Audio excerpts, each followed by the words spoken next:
ఇగో మేము చెప్తూనే ఉన్నాం మా తొలివేలు ఛానల్లో ఈ ఎన్నడుకున్నా ఈ వీళ్ళంతా ఒకటే అవుతారు, జనాలనే ఎడ్డోళ్ళని చేస్తారని అంటనే మనం గట్టినే అయింది. ఎక్కడ ముచ్చట అనుకుంటారా?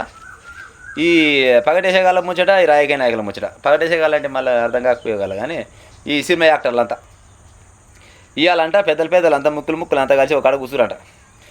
కూర్చొని మరి ఏం ముచ్చట పెట్టిరంటే మాత్రం వాళ్ళు బయటకు చెప్తలేరు. మరి ఏం మాట్లాడుకురని వాళ్ళు అడుగుదామంటే మా ఇష్టం వస్తే మాట్లాడుకుంటాం, మీకేంది ఆయన కాడికి వచ్చిన సంగతి. మరి వీళ్ళకి చెప్పింది ఏమన్నా దిల్రాజు గారు ముందర ఏదో టీవీలో చూస్తుంటే వెళ్ళాక ఆయన 4 క్వశ్చన్లు అడిగితే 1:30 చెప్తుండు, 2:30 మిస్ అవుతుండు. ఆమెకు చచ్చిపోయినా న్యాయం చేస్తాను, మళ్ళీ పోతే వాళ్ళ భర్తకు రేపనాడు బీజేపీ కొడుకు బాగా అయినాక ఉద్యోగం ఇస్తాను అని ఏదో చెప్పిండు. మరి దాంతో వచ్చిపోయిందా ముచ్చట? వీళ్ళకంట సినిమా టికెట్ ధర పెంచాలన్నట. జర చెప్పు ప్రజలారా, సినిమా టికెట్ ధర పెంచాలన్నట్టు. వీళ్ళకంట పాపం ఉపిరిపకాయకు ఇబ్బంది అవుతుందట, సినిమా యాక్టర్లకు నిర్మాతలకు. వీళ్ళకు టికెట్ ధర పెంచాలన్నట. ఈ దేశంలో రాష్ట్రంలో ఉన్నాడు కానీ ధరలు పెంచేది బాగానే, కానీ ఇక వీళ్ళ కోటి పెంచాలన్నట.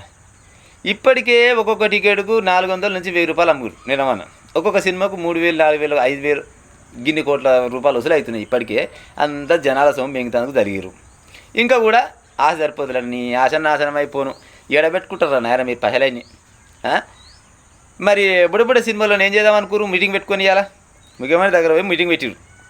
మరి చిన్న చిన్న సినిమాలు చాలా ఉన్నాయి, మంచి అర్థవంతమైన మెసేజ్ గల సినిమాలు ఉంటాయి. ఆ సినిమాలను బయటకు కూడా రానియరు. ఇక మీ సినిమాలు మీ 4-5 కుటుంబాల వాళ్ళ సినిమాలు ఈ శివర్ జీవుడు మసేడు వాళ్ళు అయినా కానీ వేస్తా ఉంటారు కదా థియేటర్లలో. ఎందుకంటే థియేటర్లు మొత్తం మీయే కదా. మరి అవి ఇట్టే కంటిన్యూ చేస్తున్నారా? మరి చిన్న సినిమాలు తీస్తోళ్ళకి ఏమైనా ఉపాధి కల్పిస్తున్నారా? లేకపోతే ఎందుకు వచ్చిన ఆరాటం సార్, మీ దండమనే పెడతాం, మా పని మేము చేసుకుంటాం, మీ పని మీరు చేసుకొని మా అమ్మగారి ఊరికే మా తెరువు రాకురి ఊరికే మమ్మల్ని ఎందుకు బాగా చేస్తారని పోయి ఆడ దండం దాసుకొని పెట్టి వచ్చిరా? దిల్రాజు గారు చెప్పాలి కదా ఈ ముచ్చట. ఇవి ఉన్నాయి. మళ్ళీ పోతే అదేంది 4 ఆయమన్నా అవి ఉన్నాయి, ఏది స్టూడియోలు, అదేంది అన్నపూర్ణ స్టూడియో అని, పద్మాలయ స్టూడియో అని, మళ్ళీ పోతే గీడ పెద్దమ్మరిపేట ఇది రామోజీ ఫిలిం సిటీ కాడ అదో స్టూడియో అని, ఇంకా ఉన్నాయి బాగానే స్టూడియోలు ఉన్నాయి. మరి స్టూడియోలో అసలుకి ఈ భూములు నిజంగా వీళ్ళు కొనుక్కునే కావచ్చు నాకు అలానా? అప్పట్లో ఎడలీజుకు తీసుకొని పాటు చేసి రైట్ని. ఇవాళ ఎవరిని స్టూడియో చూసినా కానీ ఎకరాల కొద్దిగా స్టూడియోలు. మరి వీటి మీద వచ్చే ఆమెదాన్ని అంతా ఎక్కడ పోతున్నట్టు? మరి దీనిపైన ఏమన్నా క్లారిటీ ఇచ్చిరా సారు రేవంత్ రెడ్డి గారు? లేకపోతే ఇది కూడా పోయిన ముక్కసారి చేసినట్టు చేసిపోతారు ఏమన్నా ముచ్చట? మొన్న ఒక ఆయన అంటాడు, మేము తెలంగాణకి వెళ్ళి ఏంది సినిమా షూటింగ్ ఈ యశగాలను అంతా కొనపోయి ఆంధ్రాలో వేసేమంటే మీకు మస్తు ఇబ్బంది అవుతుంది. ఏమి ఇబ్బంది అవుతుండొచ్చు? ఇక బోధి లేకుండా వస్తున్నా తెలంగాణ వాళ్ళంతా ఈడ సినిమాలు లేకుంటే. ఈ అసలుకు మీరు ఏం మాట్లాడుకోరు అనేది జనాలకు తెలవాలి ఫస్ట్. మీరు జనాలకు తెలిస్తే అగో దాని మీద మాట్లాడుకున్నాం, అగో చిన్న సినిమాలకు ఈ న్యాయం చేస్తాం. లేకపోతే రేపనాడు గిసోండి ప్రీ షోలు నిన్న మన తొక్కిసరాల్లో ఒక అమ్మాయి చచ్చిపోయింది కదా, గిసోండి పంక్రాన్ షోలు మేము పెడితే దానికి ఈ శిక్ష అనేది గిసోండి ఏమైనా మాట్లాడితే మరి జనాలకు ఏం చెప్తలేరు? చెప్పాలి కదా, చెప్పాల్సిన బాధ్యత మీదే కదా. మరి అవి చెప్పరు, ఏం మాట్లాడుకోవచ్చు? నీకెంత నాకెంత గింతేనా? ఇంకేమైనా ఉందా?